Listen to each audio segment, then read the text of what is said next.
Hello everyone, good morning. তোমরা সবাই কেমন আছো? আশা করছি সবাই খুব খুব খুব ভালো আছো। তো আজকে দেখো আরেকটা রেসিপি নিয়ে চলে এসেছি। দেখো কাঁঠাল দানা তো আমরা সবাই খাই, তো কাঁঠাল দানার আজকের আমি ভর্তা বানাবো। তো কাঁঠাল দানার যে উপরের সাদা খোসাটা ওটা ছাড়িয়ে নিয়েছি, নিয়ে ধুয়ে নিয়ে জলে সিদ্ধ হতে বসিয়েছি, সামান্য একটু লবণ দিয়ে দিয়েছি। তো সিদ্ধ করে নামিয়ে নিয়েছি, নিয়ে এবার আমি এটাকে মিক্সিতে দিয়ে পেস্ট করে নেব।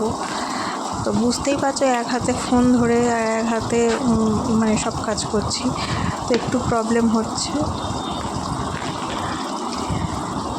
তো এটাকে একটা স্মুথ পেস্ট বানিয়ে নেব।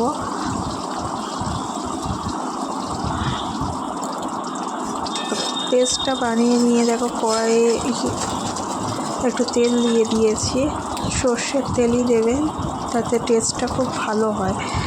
তো সর্ষের তেলে একটু দিয়ে দিয়েছি, তেলটা গরম হলে পরিমাণ মতো সামান্য পরিমাণে একটু কালো জিরে দিয়ে দিয়েছি। কালো জিরে দিয়ে দিলাম, এটা দিলে একটু নাড়াচাড়া করার পরে এর মধ্যে এবার আমি দেখো দিয়ে দেবো পেঁয়াজ কেটে রেখেছিলাম, আমি লম্বা লম্বা করে একটু বড় বড় সাইজ করে কেটে রেখেছিলাম, তো সেটাই আমি দিয়ে দিলাম।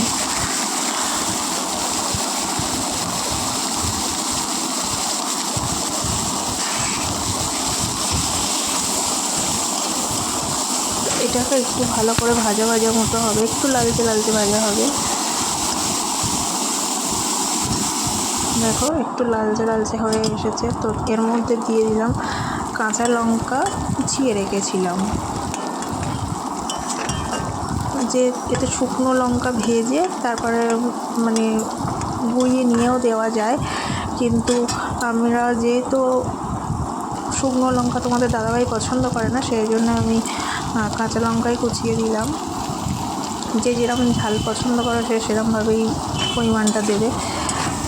আর এখানে সামান্য পরিমাণে একটু টমেটো কুচিয়ে দিয়েছি।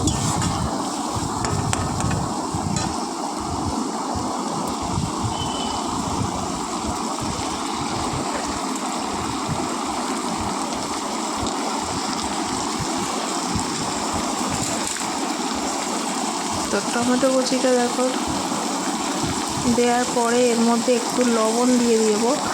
লবণ দিলে কি হয়, তাড়াতাড়ি মানে টমেটোগুলো সেদ্ধ হয়ে যায়, তো সেই জন্য সামান্য পরিমাণে একটু লবণ দিয়ে দিলাম। যতটা পরিমাণে লাগবে আর কি ততটাই দিতে হবে।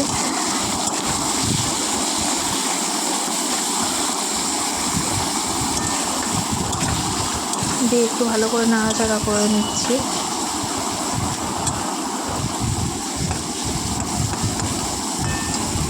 তো এর মধ্যে এবার দেখো দিয়ে দেবো,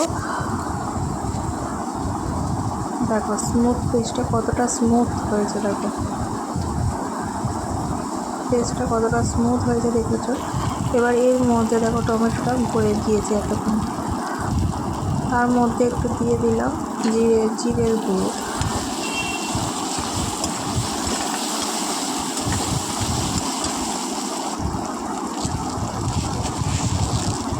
তো জিরের গুঁড়ো দেওয়া হয়েছে, আর এদিকে টমেটো আছে, টমেটো দেওয়া হয়েছিল, সেই জন্য একটু সামান্য পরিমাণে চিনি দিলাম।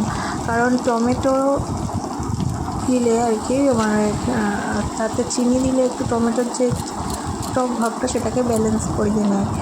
তো এবারে দেখো পেস্টটা দিয়ে দিলাম। তো বুঝতে পারছো এক হাতে দেওয়া সম্ভব হচ্ছে না, তো এবার ভালো করে বাটিটাও করে মানে দিয়ে দিয়েছি। তো দেখো এবার নাড়তে নাড়তে এটাকে পুরো ড্রাই করিয়ে নেবো। এবার এটাকে নেড়ে নেড়ে নেড়ে পুরো ড্রাই হয়ে যাবে।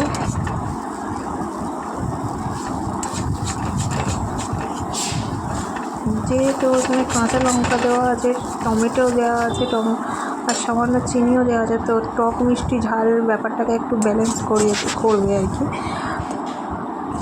তো এইভাবে তোমরা সব বাড়িতে একবার হলেও বানিয়ে খেয়ে অবশ্যই কমেন্টে জানিও। আর আমার চ্যানেলটাকে সাবস্ক্রাইব করতে কিন্তু ভুলে যেও না।